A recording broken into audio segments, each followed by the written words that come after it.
Yo, we are here in Dubai. First video I'm doing since being based in Dubai. I am now here full time. I've been here for a couple of months, arrived, missiles started flying in. There's been loads of floods. It's been crazy, but we're getting the job done. So just bodybuilding from Dubai, coaching from Dubai, and that is what I'm up to. Today, we're gonna do a typical push session, just to show you how we're running through that, how I'm putting on stacks of muscle on the chest, delts and triceps. Just give you a bit of an insight into how I'm moving out here and how I'm continuing to move forward, make the progress I need to make. And anyone that follows me, you'll see that I've been making pretty good progress in the last couple of months. Then also coaching wise, I'm just more on it. I just offer a better service. Everything is just on the up, and it's because of the aura and the energy in this place. Things are going in a good direction. So that's why I moved to Dubai, and it's paying off so far. Since the missiles started popping off here, there and everywhere in Dubai, obviously a lot of people got very intimidated and they went. And I don't blame anyone for doing that. It's a very, obviously, scary time. There's a lot of uncertainty around, will this thing escalate? For me, I'm pretty chilled. I'm just like, whatever. As long as the gym's open, as long as I can get food, as long as I can still do my coaching, we're all good. Like, don't worry about the missiles flying around. But it doesn't pay to feed into worrying about that. Just like anything else, like kind of going off into the direction of talking generally here, what you can't control, do not feed into it. Do not stress about it. Do not worry about it, because if it is not going to benefit me, bodybuilding wise, coaching wise, and my general peace, I am not going to concern myself with it. So yeah, obviously I'm mindful what's going on, but I'm not stressing. The odd time there is like some booms that are quite loud. So it's a little bit like, well, that's a bit concerning, but just is what it is. 5 minutes later, I've forgotten about it and carry on. What would I say to a client, or how would I encourage them to set up mentally entering a session? And I had this with a client the other day where they told me on their check-in form that they could have trained harder that week. And that is just wild to me, because you have to be in charge of your own destiny and your own outcomes. Like, I will give you the plans, I will guide you, I will show you the path to making the best progress, but I can't physically lift the weight for you. So you have to always go into the gym with a mindset that I am going to push this further than I did the last time, further than the last session, further than the last week. Sometimes when I'm in the gym, I'm in a session, I'm in a particular exercise, or even just a singular set, I want to think, I'm going to take this set further than I ever have done before. I guarantee if you think like that when you enter sessions and you enter sets, and you do that week on week, you will continue to level up. And what bodybuilding is about is just over time, conditioning yourself mentally and physically just to push further and further and further and further. And the result and outcome of that is the physical gains that we make. So these bodies that we have, they're a statement. So what do you do in the gym? And how well have you been able to condition yourself physically and mentally to take it further every time you go in? Those people that get a little bit of results and then stagnate, it's just because they have limited themselves mentally and physically. They're just not continually trying to push. If you are not growing, then you're dying. Like, that's a mindset. You need to just try and keep on pushing forward every time you enter the gym, every time you enter a new session, try and take it to another level. Yeah. What's there to be stressed about? Nothing to be stressed about. This is proper man shit. Stoic as hell. Stoic as shit. You gotta be pumped. I'm not pumped. I've still got the pump cover on. So, no, this is not a real opportunity. Like, the pump, there's no pump right now. So you can't catch this in 4K when I'm feeling small and vulnerable. No pump compared to pump. Why would you want no pump photos? Bodybuilding's about extremities, like everything looking extreme, everything looking wild. I don't want to document in 4K me looking anything less than fucking savage. Bodybuilding 101, don't let your videographer film you before you've got a pump. Yeah, you're kind of like breaking the rule right now. Yes. Ready for action. Yes. Oh, just warming up. So as I'm warming up, you'll see there'll be a certain point where I go from these quick partials, which is just flushing a lot of blood, a lot of warmth into the musculature we're targeting, but then also connective tissue. And then when I get closer to the working loads, then I'm gonna go full range of motion reps, just because it's quicker working into this. And like I say, it feels soft and empty on weights that I am capable of doing. Obviously 30s might be someone else's top set, so you might do that with full range, but I will just switch to that full range of motion rep when the weight gets closer to my working. Okay, I'm putting on the single ply elbow sleeves now.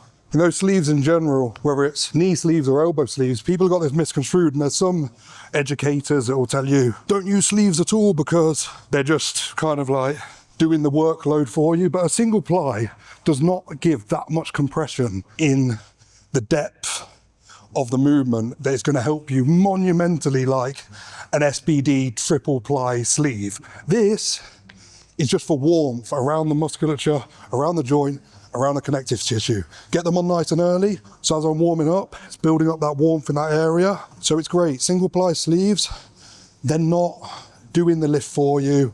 They're not offering any sort of crazy gain in the depth. They're just a good protective longevity measure. They're up the ladder to the hopeful 80s today. 80s? 85s. I've already said 85s, I'm getting held accountable. Oh no, pressure's on. I'm gonna go to the toilet and collect myself. So you can use chalk for pretty much most lifts, even the ones where you don't feel like it's super beneficial. If you can improve your grip, improve the stability, improve your connection to whatever you're gripping onto, even if it's not something as obvious like pushing movements, people would think chalk, grip, pulling movements. Pushing movements, legs, even if you're on a leg press, just something that makes you feel more connected and there's no slipping, your hands are slightly sweaty, that's going to take away from the lift. So everything that we do is just creating as much stability as possible, so then you can lock into the exercise you're doing and get the most out of it. 30, 40. If I carry on at this trajectory, it's going to be 50, 60, 70, 80. It's going to take too long to get there. This is a problem with getting strong, like first world problems. Woe is you. Too strong. Is your jumps. They're not as straightforward. So now I'm probably going to go 67.5, 70. Just try and get close to those 80s quicker, because I'm trying to balance warming up sufficiently, but also not doing 10 million sets to get to my working set. So if you are conditioned to warming up in a certain way, then you'll probably be okay. But it all depends, like with your training volume and everything, what you are conditioned to do. I'm conditioned to do a load of warm-up sets, and I'm not going balls to the wall on the warm-up sets. I'm doing a lot of reps, but it's nowhere near failure. So it might take 5% out of the potential I could do, say on the 80s or 85s, whatever I do today. It might take 5% away from it from doing so much warm-ups, but it's decreased my chance of getting injured monumentally. So I would rather warm up that bit more and have 5% or less potential performance on those top sets than do what is kind of popularized now. Like you just do 3-4 sets, 10 reps, 6 reps, 4 reps, 2 reps, and then you work. You've got no blood flow and no warmth in the musculature. Like a bodybuilder with a mind for longevity, you'll approach things like this so we're not getting injured. Because once you get injured, it doesn't matter how good your approach is, you're not fucking training, you're not making any progress at all. Whew. There's a ball again, I'm off the rack. Yeah. All I'll say is, I think a dumbbell press is such a good movement. It just becomes a bit of a nightmare when you run up the dumbbells and you get quite a lot stronger. But if you're early on in your physique development, dumbbell press, such a good movement. And then the way that I'm starting this push workout today is on a low incline, which is much kinder on your shoulder joint, rather than if you start on a 45-degree incline, it's quite aggressive on your shoulder joint.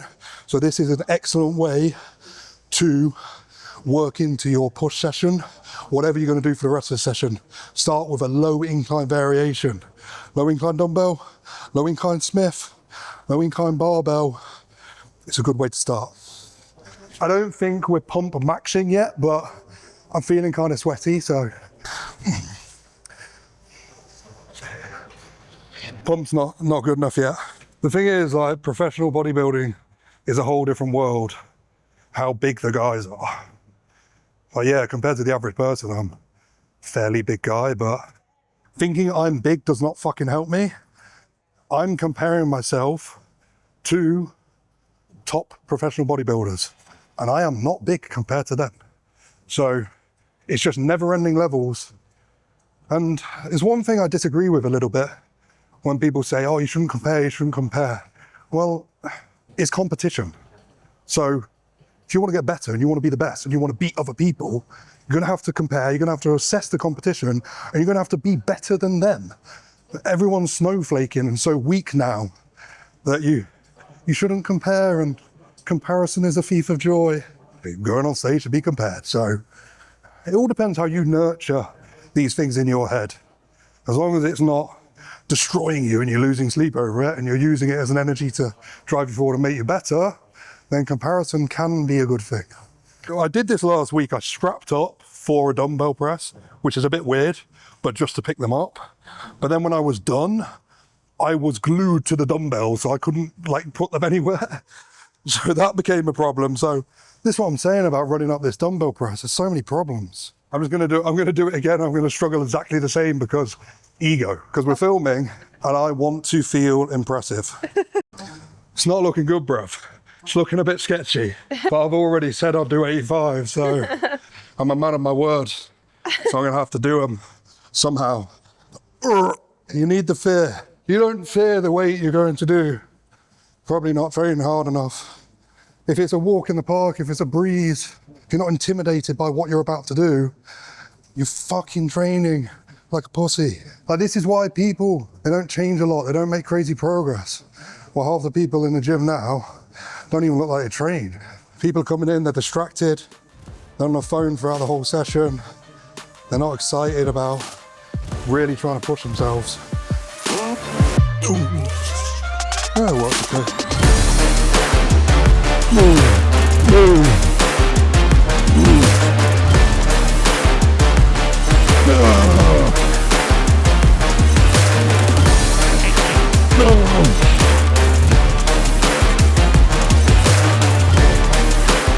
That was sketchy as hell at the start. Oh my Lord.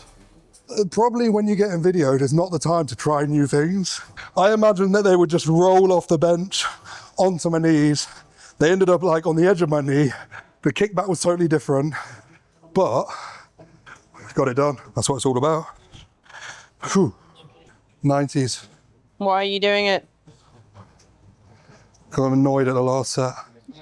So the only thing I can do is do more to feel satisfied.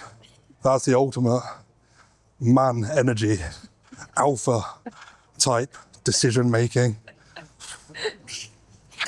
Come on, if you're going to be a good bodybuilder, you got to fuck around and find out and take it there, and just try and not tear a fucking pec or something like that while you're at it.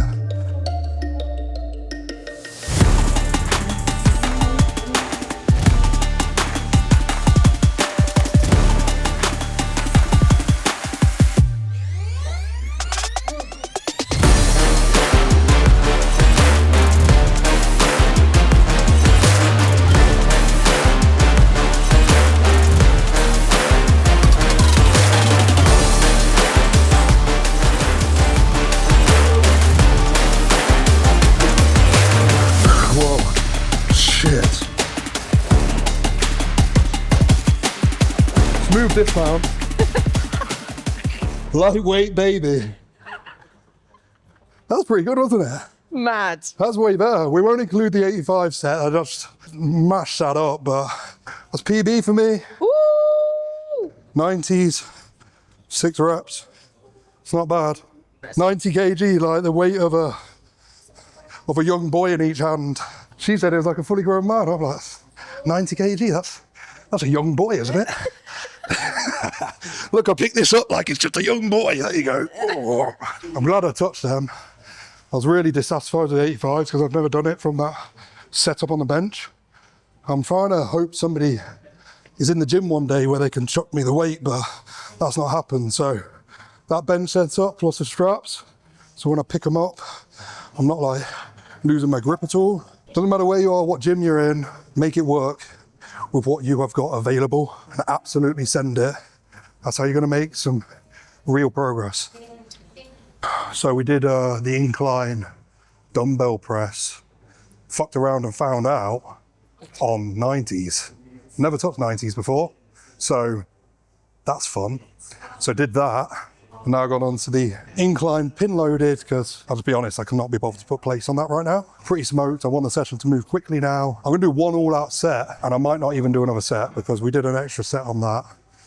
So we've done a lot of volume on the low incline dumbbell, so I'm really warm. I've done one set to get a feel on 130, put it onto 150, and now I'm just gonna send it. No fucking around, we're warm. Gonna move quicker now. They watch as I fall on my face. Yeah, they thinking that's all that it takes. Yeah, they going, he's out of the race. Yeah, they counting me out, but wait. I may be down today, but tomorrow they all gonna say it's impossible. Somehow we found a way. It's hard to believe that they came from around the way. It's beating the odds, say to the mayor, I'll be number one. Told me I'm focused to beating the drums. It's psyching me up, I believe I have won before I begun. I'll make sure next time they're biting their tongues, holding their breath, I know I am the one to watch. All of the dodge, all the hits that I took to become what I am is insane. A little bit of chest pump. Whoa. So I have to be really mindful from a bodybuilding career standpoint that I don't want to injure myself, obviously. No one wants to injure themselves, but I just am a little bit more careful nowadays. But my idea of being careful is still pressing the 90s. A lot of people would not even dare go near that, but I'm not going to live a life where I don't explore those lifts, because that's why we originally get into training, isn't it? To push the limits and enjoy ourselves and explore our capabilities. So if you get to a point where you're totally limited and you're only doing machines and stuff like this, it's just like bodybuilding's lost its soul at that point.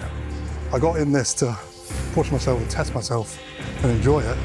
Let's go! How can they stop the unbreakable? Shake it off! Now you're not breaking. Now you're not breaking. How can they stop the unbreakable? Now you're not breaking. Now you're not breaking. You're unbreakable!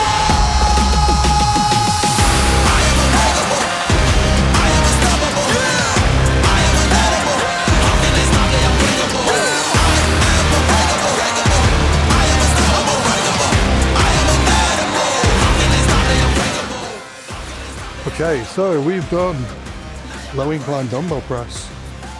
We have done incline machine press. I did a few sets on the low incline because I was working up to the 90s. One set on the machine incline. One set on the pec fly. I've just done it, felt really good. That was going to be a feeder, like warm-up set, but if you treat every set like it's a proper set, you can find yourself 3 reps in and just be like, this feels perfect, I'm going for it. So I'm already warm, I'm not wasting any energy on doing additional warm-ups, I don't need to. So I just did one all-out set then. And that is chest pretty smoked. We're gonna do a couple of sets of dips. It's really good for the lower chest. It gets a bit of tricep as well. I don't always do the dips because I've got pretty good lower chest myself, but I think for someone doing this workout, if you want to incorporate more lower chest and triceps, include dips in your push session. Yeah, so we're talking about volume now and working sets. Typically, the more advanced you get, the more intense you can be, and the further you can take your sets, the less sets you're going to need, because you can do more productive work within less sets and less volume.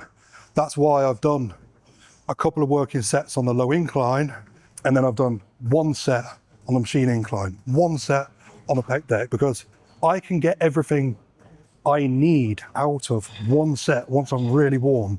And I have that intuitive kind of experience set point where I know when I've hit it well enough. And any additional just adds in more recovery needs when I've done the productive work.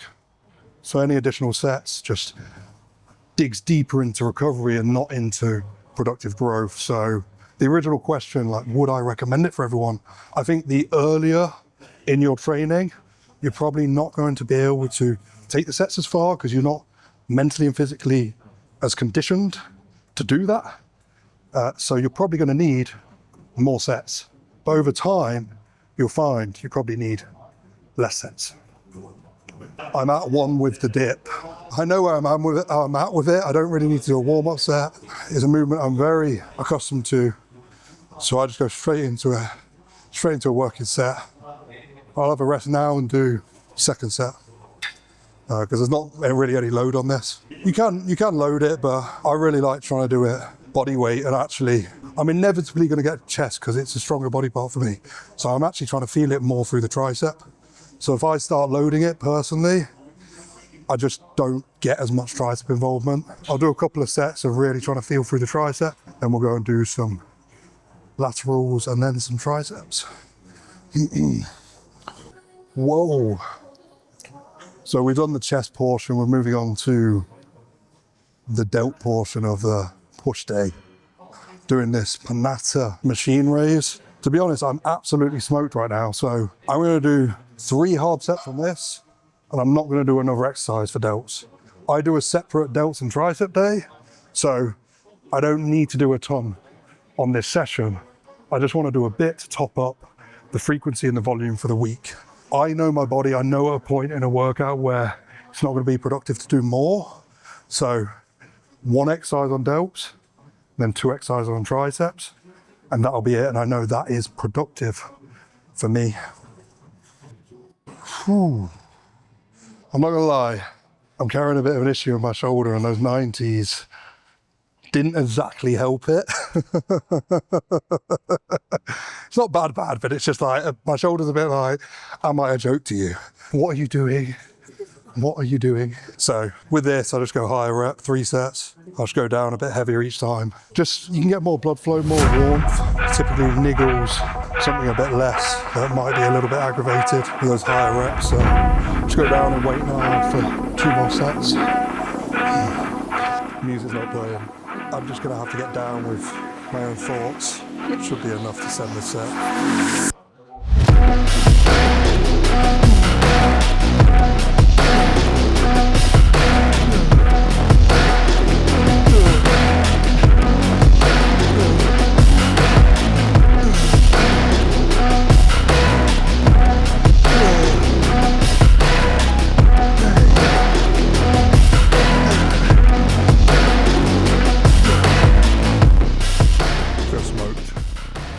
Okay, we're on to triceps now. 2 exercises. First of all, overhead extension. You know why this is fantastic? Is because you are getting load in the lengthen phase. And if you do it right and you press through, you can get pretty good contraction on the shortened. So if you've got a machine like this where you can set it up, but you can get the lengthen position loaded really nicely and lock out and get a good squeeze in the shortened position. This is a fantastic movement. I've still got no music, I just put these in for show. All right, let's go. So I'm just gonna do 2 working sets on this. This movement in particular, a machine can be quite aggressive on the elbow, so I'll actually do the top set as a lighter set, like the first set, top set, and then I'll go heavier. This is gonna fatigue me somewhat, and warm me up before doing the heaviest weight. I'm so smoked. 1 more tricep exercise, and then food, and then rest, recover, grow. Oh man. Tricep push down on the lat pull down. Fantastic. Well, I was gonna say sensational as well. This is sensations, lovely. It's bloody lovely.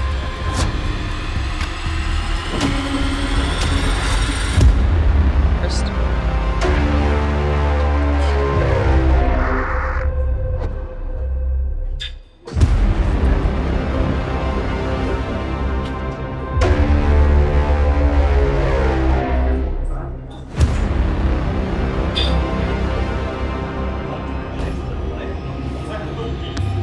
The lat pull down stack is obviously so much heavier than your normal cables. It's good.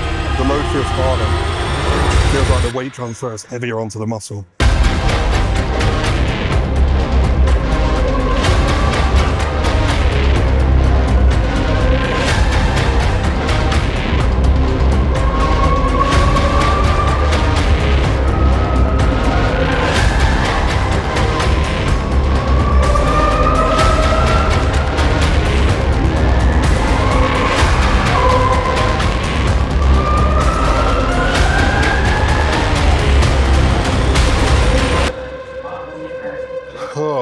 So we're wrapped up here at the Muscle Hut in Dubai, the place to be for bodybuilding right now. Got a good push session done and dusted, so you can see how I typically go about that to make big ass gains, to get wham as fuck. So if you like that, like, subscribe, share, comment, all of the above. And I'm going to get more of these coming in the future, so you can see how I'm progressing out here in Dubai and into potential future shows, which probably going to ninja mode again this year. But just if you see me starting to look like a crackhead, then you probably know something's happening. So look out for that.